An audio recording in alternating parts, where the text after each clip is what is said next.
how do we work on playing in front or behind the time? How do we work on placing our eighth notes in relation to the beat? The key factor here is, once again, to be feeling the pulse in your body. If you want to lay back against the time, you need to be laying it back against your own internal clock. If you're playing behind what the drummer is playing, but you're not feeling the tension of playing behind in your own body, then it'll come across as dragging. The drummer will feel the weight of you and it'll feel like he has to push real hard to keep you up. But if you're feeling the tempo in your own body and you're playing in front, right down the middle, or a little behind, the drummer will trust that you know where the time is and he can stay on his own line without being disturbed by what you're doing. And so that takes some work to find the tempo in your body and to learn to be consistent with it as you explore playing in front and behind. So I'll just try demonstrating. So I've been playing pretty medium in most of the videos so far, so I'll see if I can take it up a little ways. I'm going to play over the changes of Love for Sale. So my tempo's here. I'm trying to feel that quarter note in my body before I even start, and I'm going to try playing up on top of the beat to start with.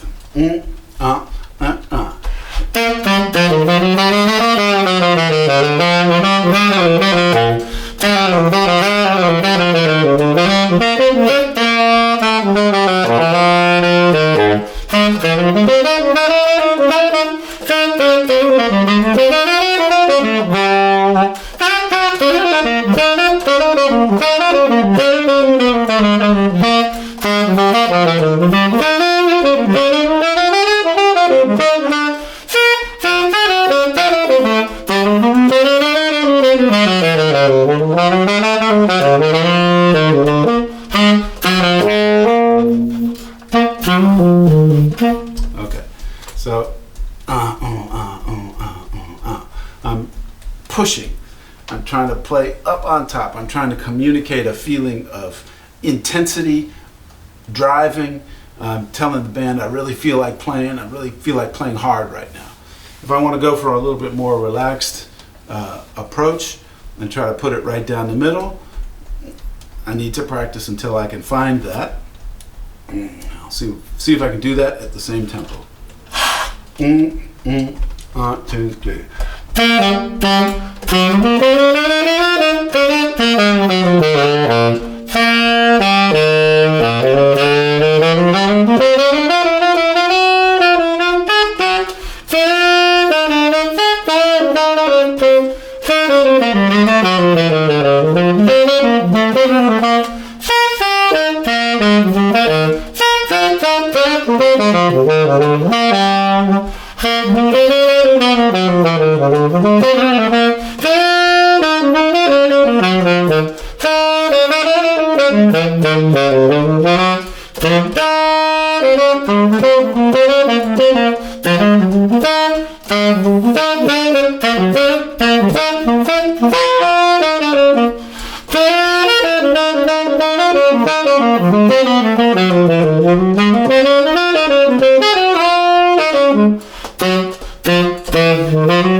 Trying to put it right down the middle, real steady, a little more relaxed, right down the middle of the beat.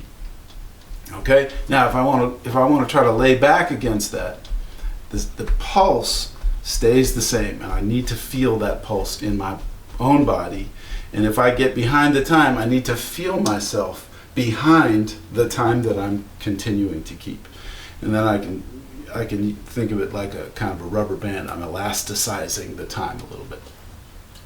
But in order for it to work, I have to be able to indicate to the band that I know where one is. I know where it should be, even though I'm playing behind it. I'll see if I can demonstrate that. 2, no.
Okay, so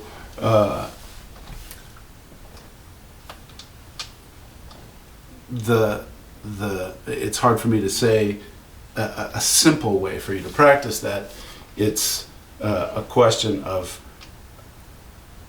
learning to feel the steadiness of the pulse in yourself.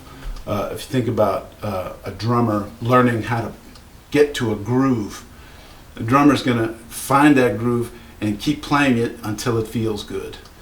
And then once it feels good, she's going to stay there for 25 minutes or 30 minutes, just playing that groove until it can't possibly move.